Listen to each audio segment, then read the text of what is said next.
세상에 교회가 많이 있죠. 많은 교회가 있는데 하나님의 필요로 하시는 교회는 많지 않습니다. 사람들이 필요로 하는 교회가 많이 있어요. 그걸 보고 우상성전이라고 합니다. 사람이 필요로 하는 거 말고 하나님이 필요로 하시는 교회. 왜냐하면 교회는 하나님이 필요해서 세운 게 교회입니다. 사람이 필요해서 세운 것은 종교입니다.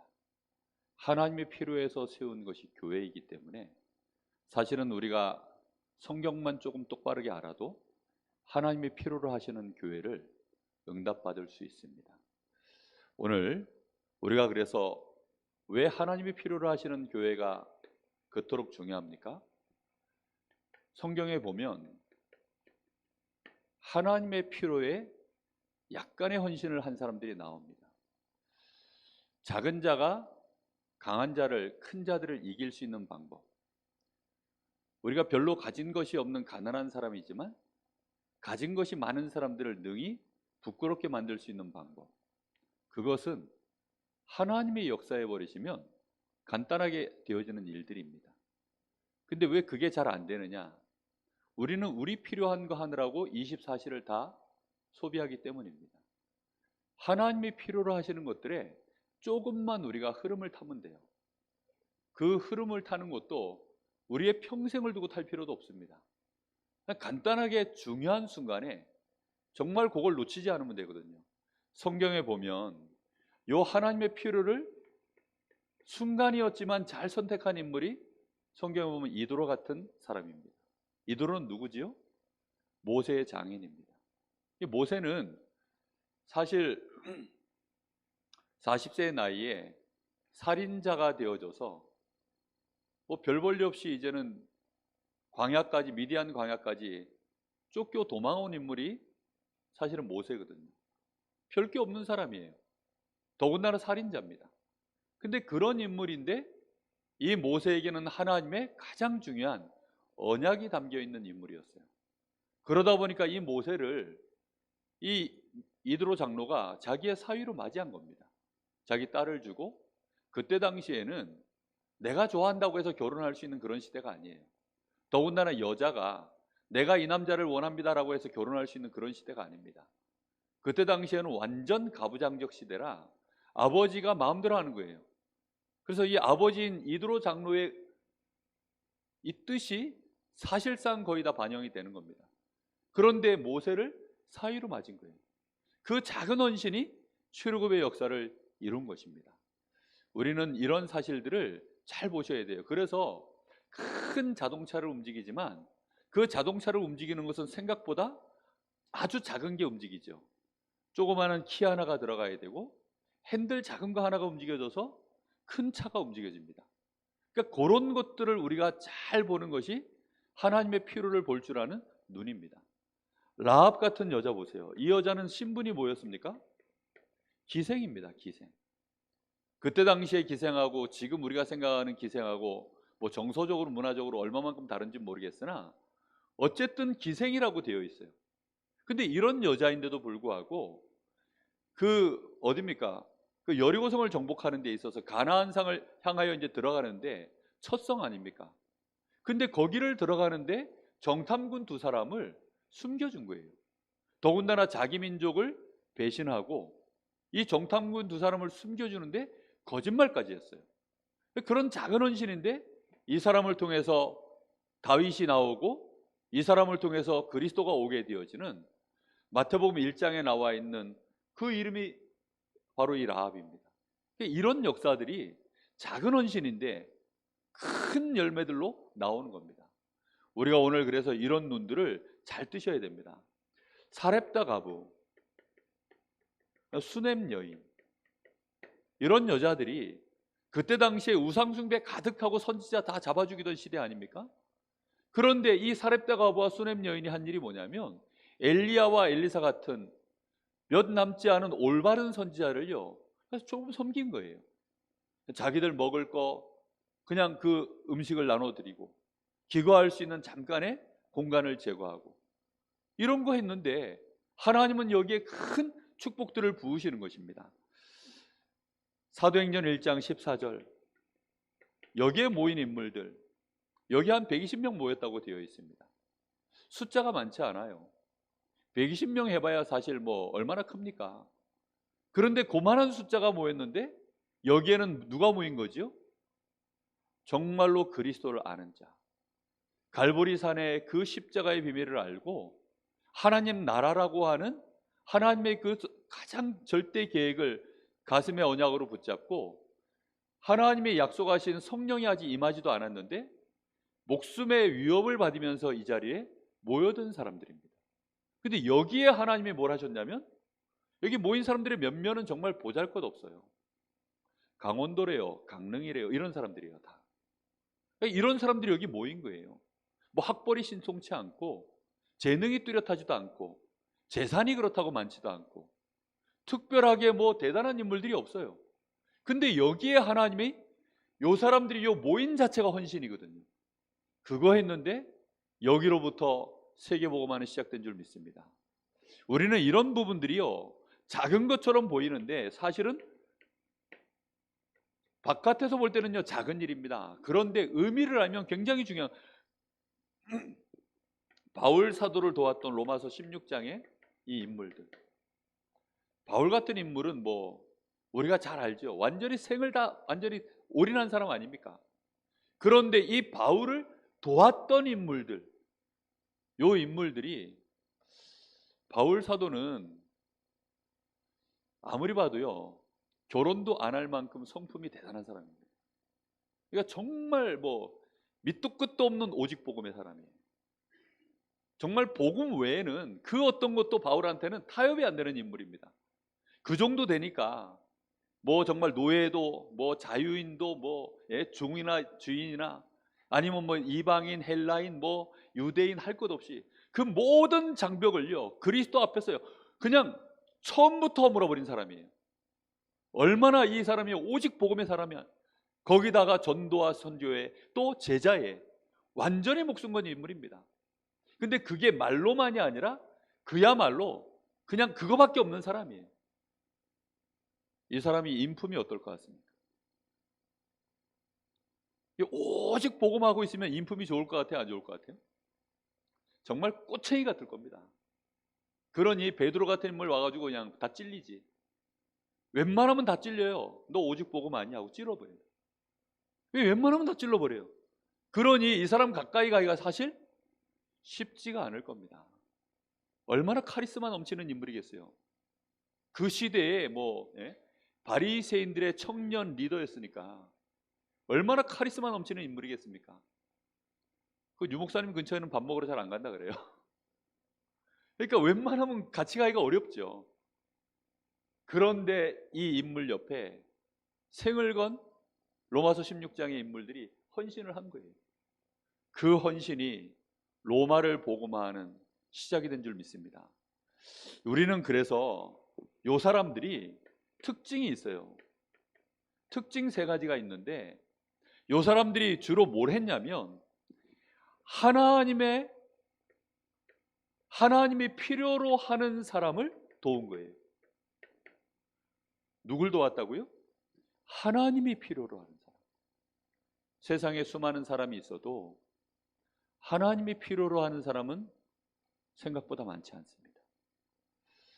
우리가 이 하나님이 필요로 하는 사람이 누굴까? 이런 개념이 있으십니까? 저분은 하나님이 필요로 하는 사람이야. 저 사람은 하나님이 필요로 하는 사람이야.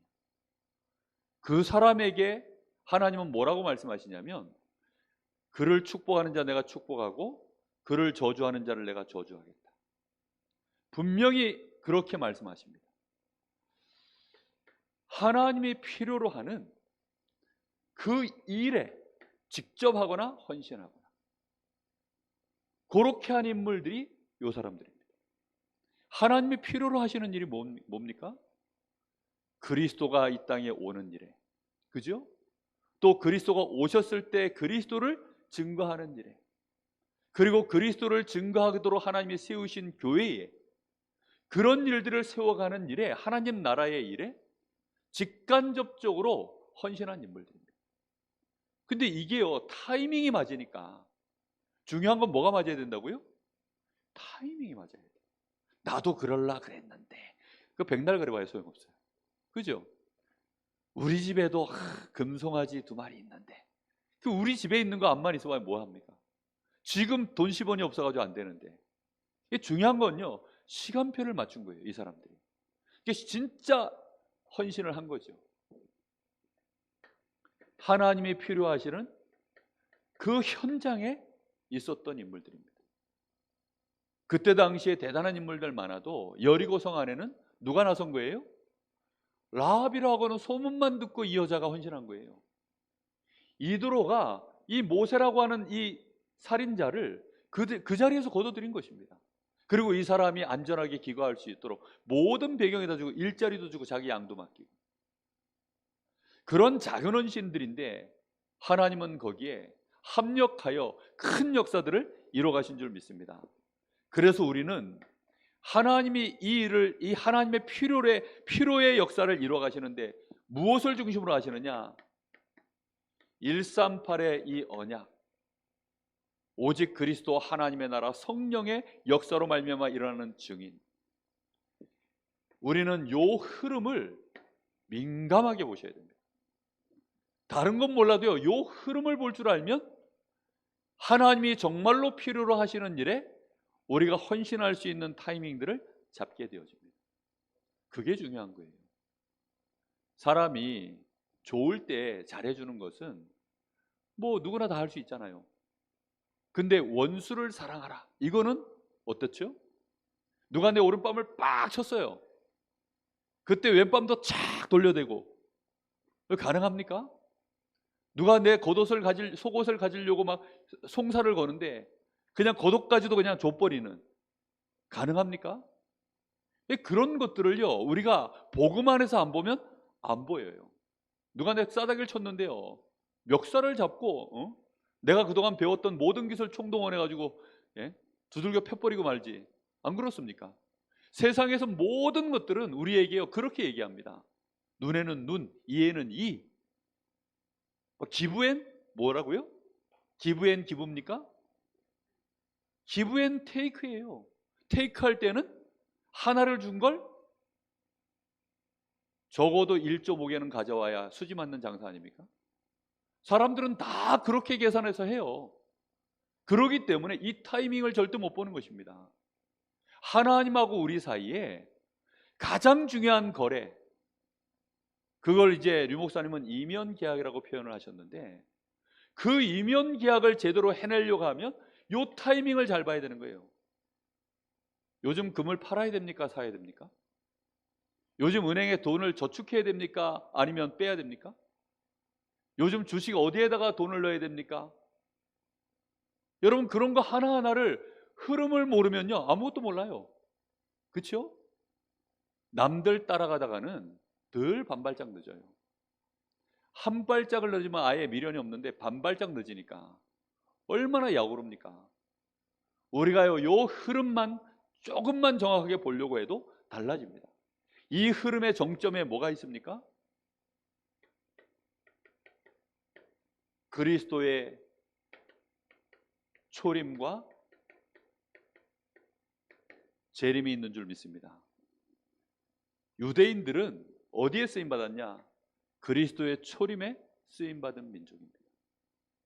이제 모든 교회는, 모든 복음받은 자는 어디에 흐름을 맞춰야 됩니까?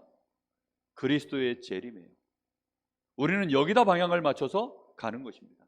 그러면 이 일을 하려고 하면 반드시 우리가 이 일을 위하여 필연적으로 해야 될 것들이 나올 거 아닙니까?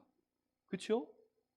그걸 필연적으로 내가 뭔가를 헌신하거나 아니면 그걸 위하여 내가 결단을 하거나 뭔가를 해야 될 것들이 그때 나오는 거 아니겠어요? 지금이 그때인 줄로 믿습니다. 우리에게는 사실요 크고 작은 그런 시간표들이 항상 있어요. 그게 이제 믿음의 사람이고 성령의 인도인데, 성령의 역사는 그 타이밍에 항상 일어나는 것입니다. 우리는 이걸 보고 거기에 따라서 나의 시간표를 보면서 헌신하는 거예요. 무슨 말인지 이해됐습니까? 나의 위치와 나의 시간표를 보면서요 이 필연의 일에 헌신해 나가면 될 줄 믿습니다. 기생라합이 할 수 있었던 헌신은 별거 아니에요. 그냥 정탐꾼 왔기 때문에 자기가 해줄 수 있는 게 없잖아요. 뭐 군인들을 갖다 갑자기 여전사로 변신해가지고 싸워서 이기고 그럽니까? 그냥 할 수 있는 건 거짓말밖에 없었어요. 근데 필연적으로 그때 할 수밖에 없었는데 거기에 하나님은 축복하시는 겁니다. 수냄 여인, 이 사렙다 과부, 이 여자들이 할 수 있는 일이라는 것은요, 과부로서 할 것밖에 없었어요. 근데 그런 작은 헌신들을 하나님은 하나님의 역사에 가장 중요한 것을 보기 때문에, 그래서 하나님은 그 필연의 역사에 작은 헌신이지만 100배로 100년의 역사로 응답해 나가신 줄 믿습니다. 하나님이 필요로 하시지 않는 교회가 있어요. 대부분의 교회가 이런 교회입니다. 어떤 교회입니까? 이 땅에 재앙을 불러일으키는 교회예요. 7번이나 재앙을 일으켰던 교회. 그게 세속신앙에 물든 교회입니다. 뭐든지 세상 것 쫓아가는 거예요. 하나님이 우리에게 복음을 주셨는데 이 복음 가지고 어떤 복음으로 만들어버렸냐? 복음에다가 자꾸 사람의 것들을 섞는 겁니다. 섞인 복음을 만들어요. 다른 복음을 만들어요. 나중에는 아예 틀린 복음을 만들어요. 이게 세속신앙의 특징입니다. 이게 정말로 무서운 겁니다. 하나님은 우리에게 복음을 주셨는데 재앙을 막는 유일한 길은 복음밖에 없습니다. 근데 교회가 오직 복음을 말하지 않고 자꾸 딴 거 하면 어떻게 돼요? 그러면요, 이제 망가지는 거예요. 한 번은 보니까 유튜브에, 이제 그 중국에서 유튜브를 찍었는데 소화기 가지고 불 끄는 이제 그 훈련을 한 거예요. 그래서 학교에서 이제 소화기 갖다가 이제 불 딱 여기다 피워놓고 불을 이제 확 이제 막 소화기 이제 틀어가지고 쫙 분사를 시켰어요. 이게 웬일이야? 불이 안 꺼지네? 왜 안 꺼지느냐? 원체 얘네들이 뭐든지 짝퉁으로 만드니까, 세상에 소화기 그 안에 불 끄는 걸 안 넣어놓고 그냥 분말 가루 같은 그냥 그 흉내만 내는 그걸 넣는 거예요. 그래서 막 불이 안 꺼져. 야, 참 어떻게 하면 좋습니까? 지금 딱 그렇게 해놓은 겁니다.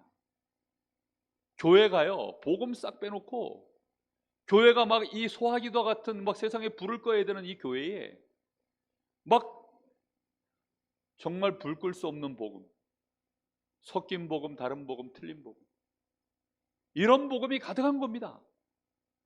그러니 세상의 재앙이 끊어지질 않는 것입니다. 재앙을 막을 유일한 길은 오직 복음밖에 없는데,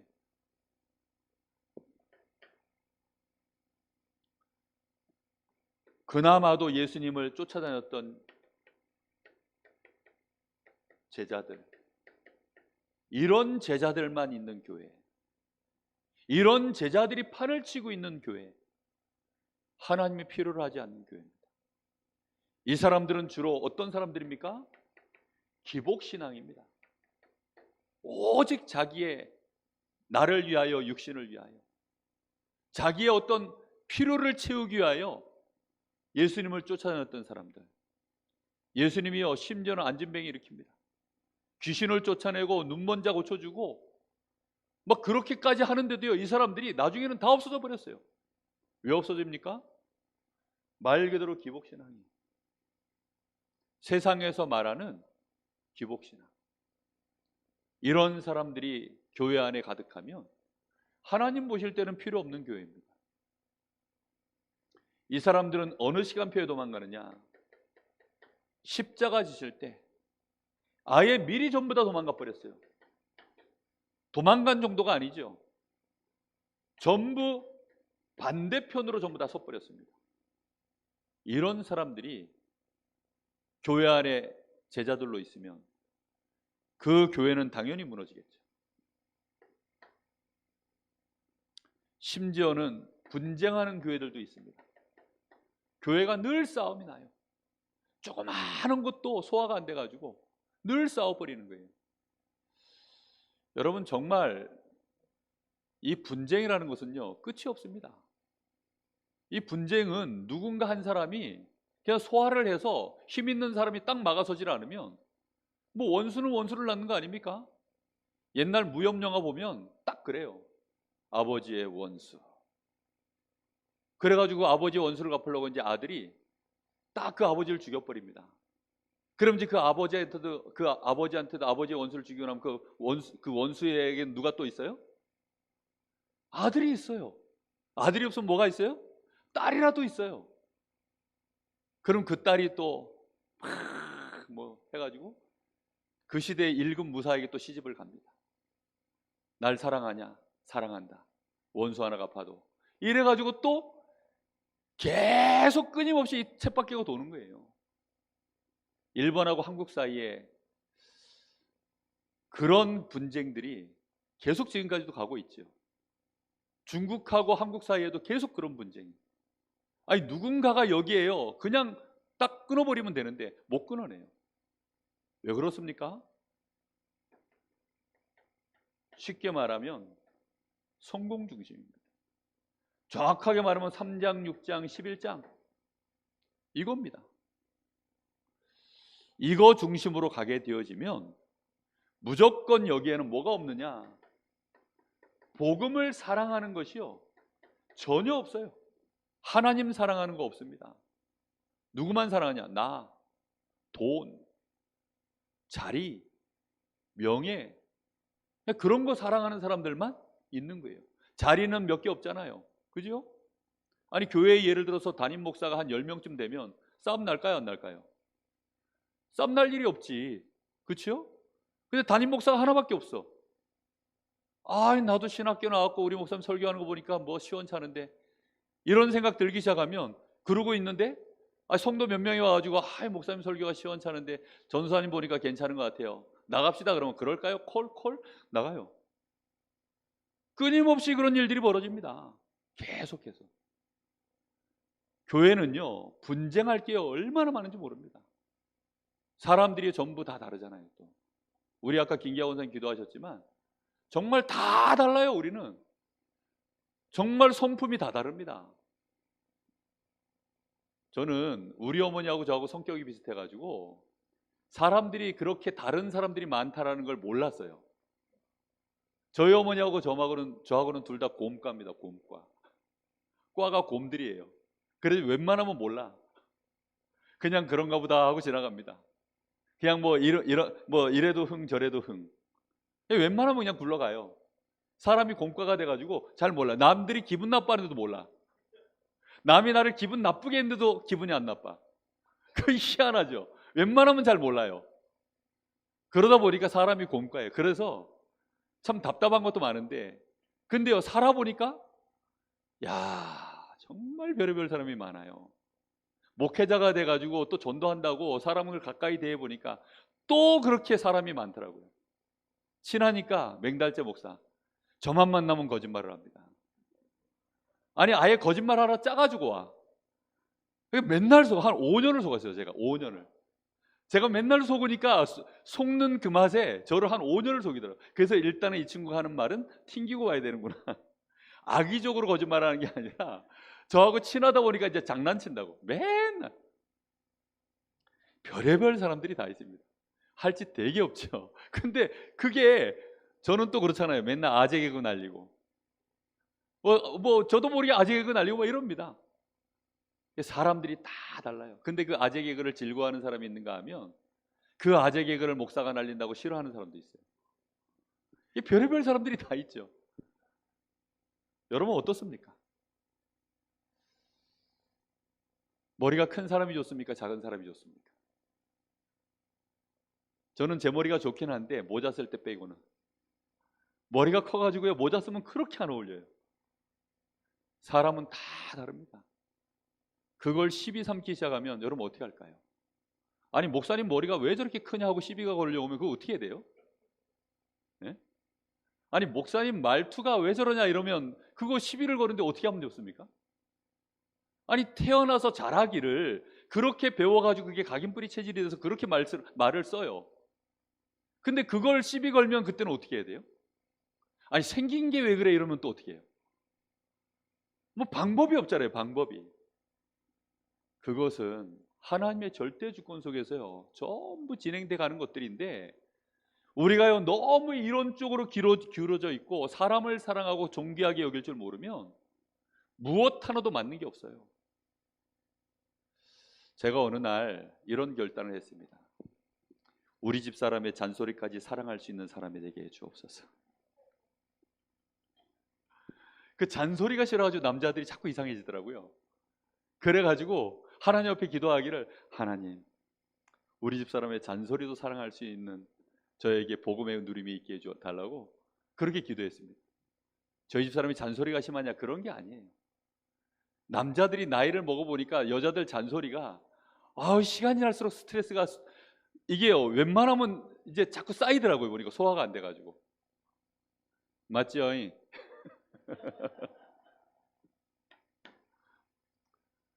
정말 이거는요 교회 안에서 얼마나 많은 이런 일들 저런 일들이 벌어지는데 거기에 뭐만 없어요? 복음 없고 다른 복음 들어있고 틀린 복음 들어있고 심지어는 복음이 있긴 한데 복음 전혀 사랑하지 않는, 이렇게 되어지면 하나님 보실 때에는 필요 없는 교회입니다. 그럼 하나님이 필요로 하시는 교회는 어떤 교회일까요? 두말하면 잔소리죠. 그죠? 창세기 37장 1절에서 11절. 여기 요셉이라고 하는 인물이 나옵니다. 왜 요셉을 썼느냐? 아브라함 때부터 시작해서 이 요셉에까지 뭐가 전달됐어요?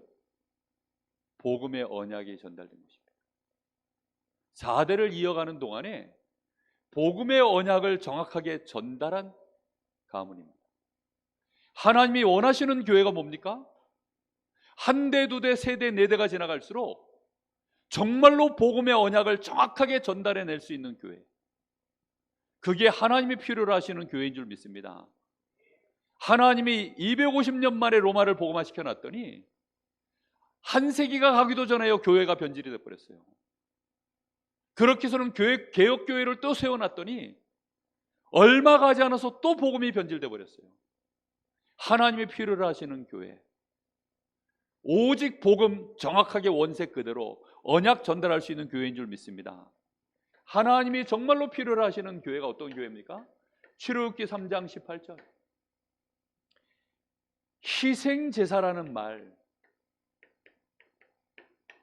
이 언약의 내용을, 이 복음의 내용을 정확하게 아는 교회. 누가 희생하신 겁니까? 짐승들이 희생한 겁니까? 누가 희생한 거예요? 하나님이 우리를 위하여 희생한 것을 정확하게 아는 교회입니다. 그걸 하나님은 원하세요. 정말로 십자가의 비밀, 이 비밀을 아는 교회. 십자가 나무 뭐 저거 붙여야 되냐 말이냐 그런 거 말고요, 정말로 십자가의 의미를 정확하게 아는 교회.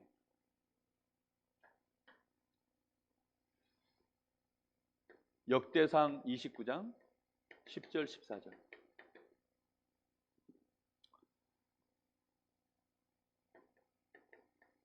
다윗이 성전을 지을 때 이 언약궤를 보고요 가슴이 아팠던 거예요. 자기는 왕궁 안에 정말 왕대접 받으면서 그렇게 호의호식하면서 그렇게 지내고 있는데 여호와의 언약궤는 저 들판에서 바람 불 때마다 그 펄럭이는 그 천막 안에 언약궤가 들어있는 걸 보면서요 그것 때문에 다윗이요 이 고민이 되는 거예요. 그래서 다윗이요 전 백성들에게 하나님의 성전 지을 것을 얘기하고 얼마나 중심을 담아서 제대로 광고를 했던지 메시지가요 모든 백성들에게 제대로 전달이 된 것입니다. 정확하게 말하면 이스라엘의 장로들에게 전달이 됐겠죠. 그 장로들이 또 얼마만큼 마음을 담아서 전달을 했던지 헌금이 차고 넘친 것입니다. 다시 말하면 하나님의 이 언약을 담는 이 교회, 이게요, 하나님이 가장 필요하시는 교회예요. 그런 중심을 가진 자들이 모인 교회, 하나님이 가장 필요로 하시는 교회인 줄 믿습니다. 하나님은 학개서 2장 9절에서 1절, 2장 1절에서 9절, 학개 선지자에게 이 짧은 성경 구절 안에 한 9번 정도를 얘기해요. 나 여호와의 말이니라. 내가 하늘과 땅과 바다와 육지를 진동시켜서라도 내가 이룰 일이 있다. 뭡니까? 너는 돌아가서 성전을 재건하라는 것입니다. 어떤 성전입니까? 복음을 정확하게 선포할 수 있는, 희생 제사를 제대로 하나님 앞에 드릴 수 있는 이 언약 가진 제사장들이 있고 언약의 예배를 드릴 수 있는 그 성전, 거기에 이방인들도 오고 저 많은 사람들이 와서 치유도 받고 아이들이 와서 언약을 전달받을 수 있는 그런 성전, 그거 지으라는 것입니다. 이스라엘 백성들은 그림자 시대를 살았어요. 그림자 시대를 살았기 때문에 사실은 본체를 보지 못했습니다. 그러다 보니까 이 사람들이 행하는 할례 있잖아요. 할례. 사실 할례가 복음적 언약을 전달하는 데 있어서 굉장히 중요한 역할을 했어요. 왜냐하면 이스라엘 백성 자체가 언약의 백성입니다. 그래서 이 무리 안으로 들어오느냐 못 들어오느냐의 그 출발점이 뭐였냐면 그게 할례였어요. 바울 사도가 그래서 너희가 이 할례는 육신에 행하지 말고 너희 마음에 행하라라고 말한 이유가 하나님의 백성, 하나님의 자녀가 되어지는 출발점이 복음입니다. 그 할례거든요. 할례. 그 이스라엘 백성들이요, 성전 안에 들어와서 저 이방인들이 같이 와서 예배를 드릴 수 있는 기준이 뭐냐면 할례를 행해야 돼요. 할례를 행하지 않은 자는 짐승 들고 그 안에 못 들어와요.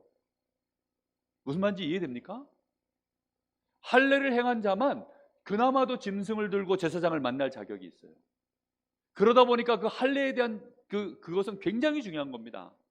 그런데 그것은 그림자 시대이기 때문에, 그러다 보니까 육신적으로 하나님이요, 이스라엘 백성과 이방인들, 다시 말하면 비유대인들을 하나님이 구분지시고, 그리고 그들이 이 안으로 들어올 수 있는 통관 의례의 시작이 그게 할례였어요. 제가 이 얘기를 왜 합니까? 모든 이방인들도 이방인의 뜰까지 들어와서 하나님 앞에 예배할 수 있는 그 축복을 누리는 답이 이 성전 안에 있다는 뜻입니다. 여러분, 우리가요, 사람들에게 복음을 전해서 영접을 시키는 그 순간 그 사람이 할례를 받은 줄로 믿습니다. 그 사람이 우리와 똑같은 하나님의 자녀가 되는 것입니다. 이스라엘은 아브라함으로부터 시작되어져서 우리처럼 뭐 단군 신화가 아니에요. 아브라함이 그들에게는 신화적 조상이 아닙니다. 아브라함 자체가 자기들에게는 실존하는 위의 조상인 거예요. 마치 우리 위의 아버지, 바로 그 아버지가 생생하게 제 아버지인 것처럼, 내가 그 아버지의 태로부터 나왔던 것처럼 그렇게 생생하게 있어요.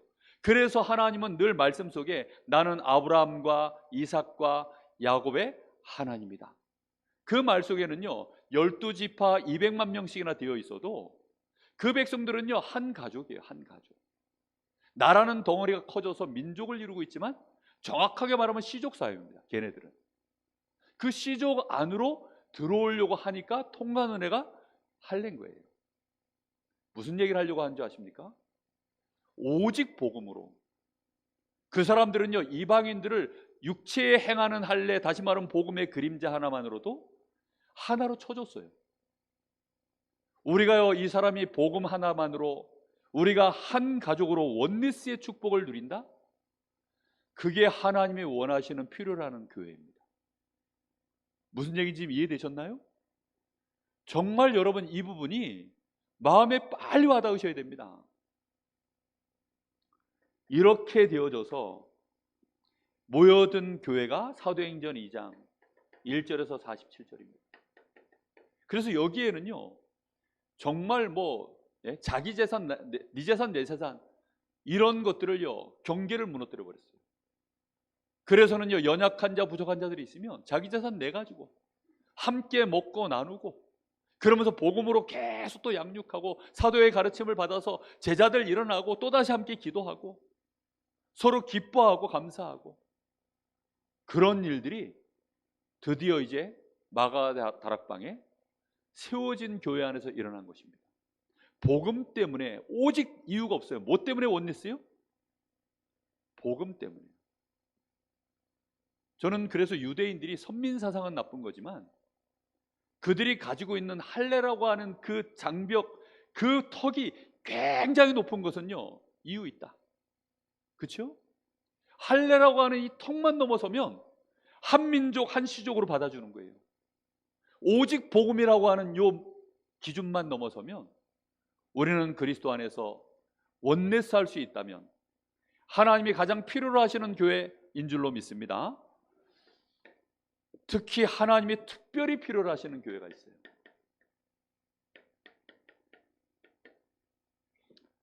그 교회는 어떤 교회냐? 전도와 선교하는 교회입니다. 아니, 전도하고 선교 안 하는 교회 있습니까? 오직 전도와 선교 때문에 모든 것 다 하는 교회, 그런 교회를 말하는 것입니다. 핍박이 왔는데도 전도하기를 멈추지 않아요. 사람이 죽어나가는데도 전도와 선교하는 일을 멈추지 않습니다. 하나님이 특별히 필요로 하시는 교회가 이런 교회입니다. 우리 교회가 이런 교회 되기를 예수님의 이름으로 축복합니다. 여기에는 그래서 그 일에 생을 건 인물들이 나오죠. 로마서 16장에. 그래서 이 사람들의 별명이 나와요. 얼마나 전도와 선교에 미쳤는지 이 사람들이 어느덧 자기의 이미지가 만들어진 거예요. 이미지가. 사람들이 볼 때, 전도자인 바울이 봤을 때 사람들을 보니까 이미지가 만들어져 버렸어요. 전도와 선교를 위하여 보호자가 되고 동력자가 되고 식주인이 되고, 여기 한 7명의 이미지가 나옵니다. 친척이 아닌데 친척과 같이 전도자를 위하여 수고하는 자, 또 전도자의 사랑하는 자, 전도자가 전도자에게 인정받는 자, 한 7명 정도가 7명의 정도의 별명이 이렇게 만들어졌어요. 이 안에 로마서 16장의 인물들이 다 들어가 있는 거죠. 우리 교회에 이런 이미지를 가진 일꾼들이 많아지기를 예수님의 이름으로 축복합니다. 자, 로마서 16장 이렇게 되어지니까 17, 20절에 드디어 이제 누가 무릎을 꿇습니까? 속히 사단이 너희 발 아래 무릎을 꿇는 일이 벌어지는 것입니다. 뭐에는 지혜롭고요, 선한 데는 지혜롭고 악한 데는 미련한. 반대로 가보세요. 선한 데는 미련하고 악한 데는 지혜롭고. 그게 딱 이런 교회입니다. 이런 교회들은요, 마귀 놀이터예요. 근데 이렇게 되어지면 사단이 결박당한다 정도가 아니라 우리 앞에 어떻게 된다고요? 무릎을 꿇는 것입니다. 사단이 우리 앞에 무릎을 꿇어버리는 거예요. 그냥 항복. 도저히 못 이기겠다. 그렇게 되어져야 마귀가 두 번 다시 교회를 넘보지 못하는 거 아니겠습니까? 아람 군대가 도단성에 엘리사 잡겠다고 왔다가 거기서 완전히 무릎을 꿇어버렸잖아요.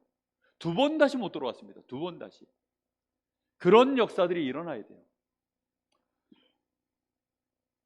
이 복음을 가지고 어디까지 가느냐? 로마서 16장 25절 27절.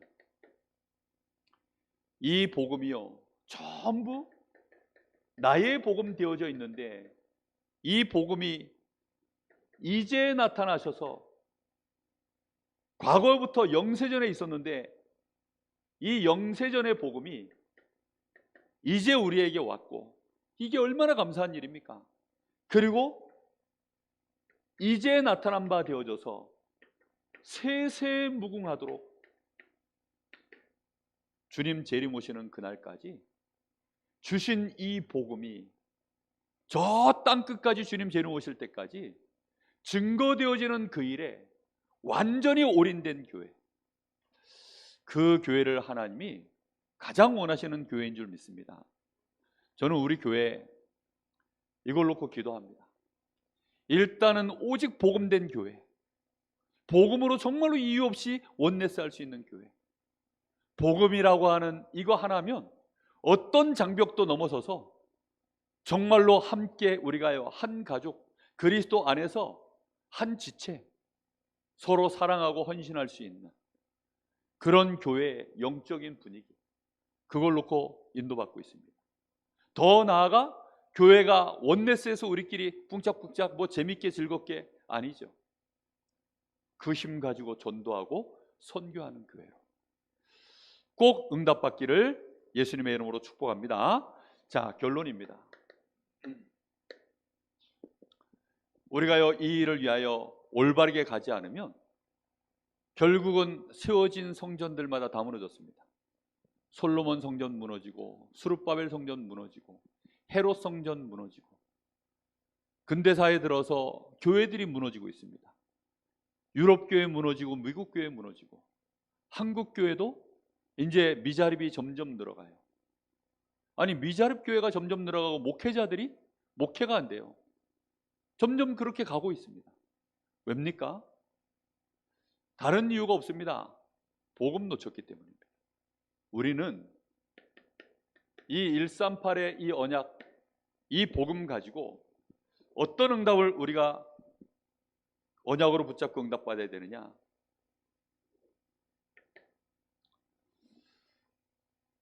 우리 교회는 전도와 선교하는 교회가 되겠다. 전도와 선교하는 교회가 되는데 정말로 전도와 선교를 위하여 237의 뜰을 준비하는 교회. 여러분 다민족이 이 지역에 얼마나 많아졌는지 모릅니다. 그 다민족들이 우리 교회에 들어와서 예배할 수 있을까요? 없을까요? 지금? 없어요. 그렇죠? 왜냐하면 말을 알아듣기가 어려워요. 뭐 한국말도 알아듣기가 어려운데 그 다민족들이 어떻게 자기 언어를 한국말 익숙치 않은 사람들이 한국인도 한국말 알아듣기 어렵거든요. 새 가족하고 이렇게 메시지 나눠보고 포럼해 보면 새 가족이요 예배 시간에 제가 그래도 쉽게 한다고 했는데도요 포럼해 보면 아유 모르는 게 너무 많아요. 왜냐하면 단어 자체가 어휘력이 작아요. 알고 있는 단어가 적으니까 제가 던지는 메시지 속에 일상적으로 나오는 그런 단어들이 그냥 대충 묻어막 지나가는 거예요. 그러니 외국인들 같은 경우는 어떨까요? 우리가요 전도하고 선교해서 정말로 그들을 제대로 복음화해서 제자로 세워서 237 나라에 다시 파송시킨다? 우리는 꿈꿔야 될 줄 믿습니다. 그래서 언어도 준비해야 되고 정말 뭐 언어 부스가 우리 교회 한 5개, 6개, 7개, 8개, 9개, 10개 있었으면 좋겠습니다. 그거 할 수 있는 한 사람이 10개 국어 하는 거 말고 한 사람이 한 개 국어를 제대로 통역해낼 수 있는 우리 랩런트들이 해내야 되지 않을까요? 아멘입니까? 갑자기 랩런트들이 시선을 피합니다. 근데 랩런트 책임이 아니에요. 왜냐? 우리가 금토일 시대를 아직 못 만들었기 때문에 랩런트들에게 아이들의 뜰을 통해서 금토일 시대 전도와 선교의 주역으로 준비시켜야 될 줄로 믿습니다. 특히 금요일은 모이기 바쁘고 일요일은 예배하고 금요일은 모이고 진짜 중요한 날은 토요일이다. 토요일 날 우리가 뭔가를 할 수 있는 아이들의 뜰, 이제 요걸 우리 교회가 마음 담고 지금 기도하고 인도받고 있습니다. 우리 교회는 어떤 교회 되어야 됩니까?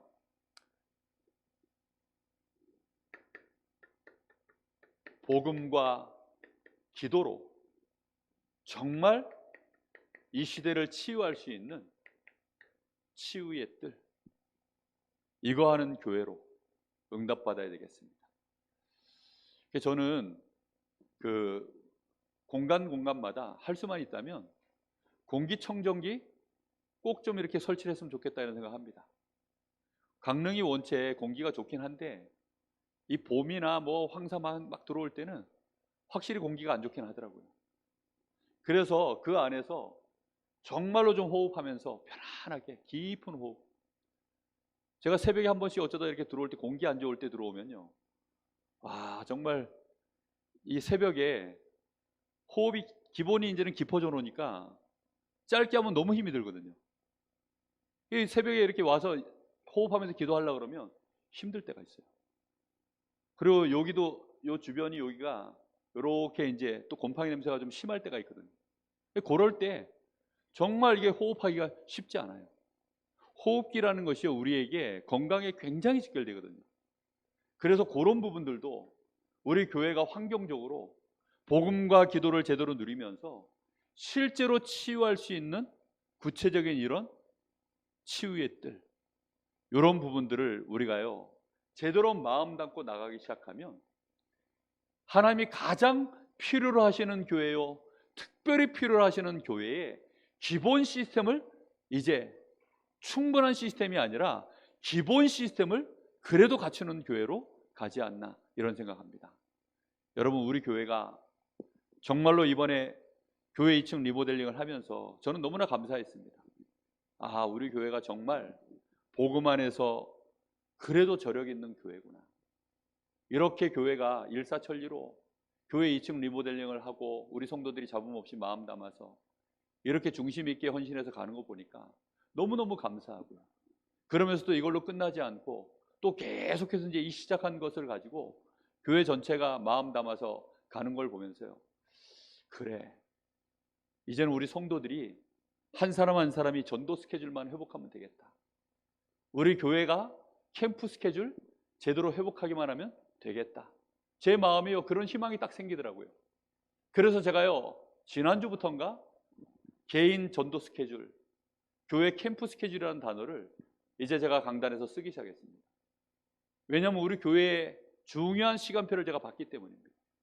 우리 성도들 한 사람 한 사람이 오직 복음으로 정말 힘 얻으시고, 특별히 오늘 오전에 주신 메시지와 같이 반드시 체험해야 될 3가지 언약, 그거 체험하셔서 교회를 위하여 현장에 하나님 나라를 이루는, 하나님께 영광 돌리는 저와 여러분 되기를 예수님의 이름으로 축복합니다. 우리 주신 말씀 붙잡고 잠시 같이 기도하겠습니다. 하나님, 우리 교회가 하나님이 필요로 하시는 교회 되게 하여 주시옵소서. 우리 같이 기도합니다. 살아계신 하나님, 감사를 드립니다. 하나님이 필요로 하는 일에 우리의 작은 헌신들이 담기기를 원합니다. 하나님은 이 일에 아무도 하지 않을 때 마중물의 역할을 감당하기만 해도 하나님은 그 뒤에 엄청난 생수 역사를 이루시는 것처럼 우리가 이 작은 헌신들이 우리 교회를 살리는 헌신이요, 전도자에게 힘을 주는 헌신이요, 정말로 이 지역의 흑암 권세를 무너뜨리며 하나님이 그토록 원하시는 237 치유 서밋을 세우는 그런 축복된 교회로 하나님의 역사를 이루어가시는 중요한 시작이 될 줄 믿습니다.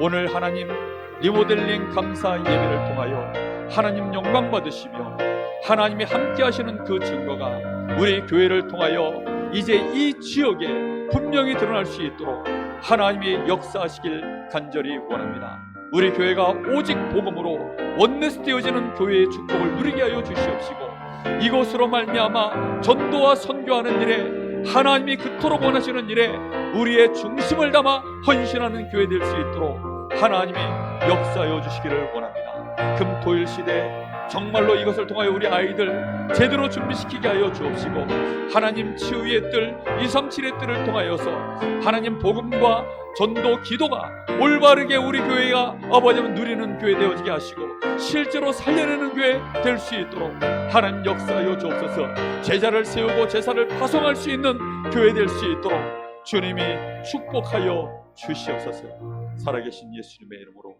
기도합니다. 하나님 감사합니다. 하나님이 필요로 하시는 교회 응답하여 주시옵소서. 예수님의 이름으로 기도하옵나이다. 아멘.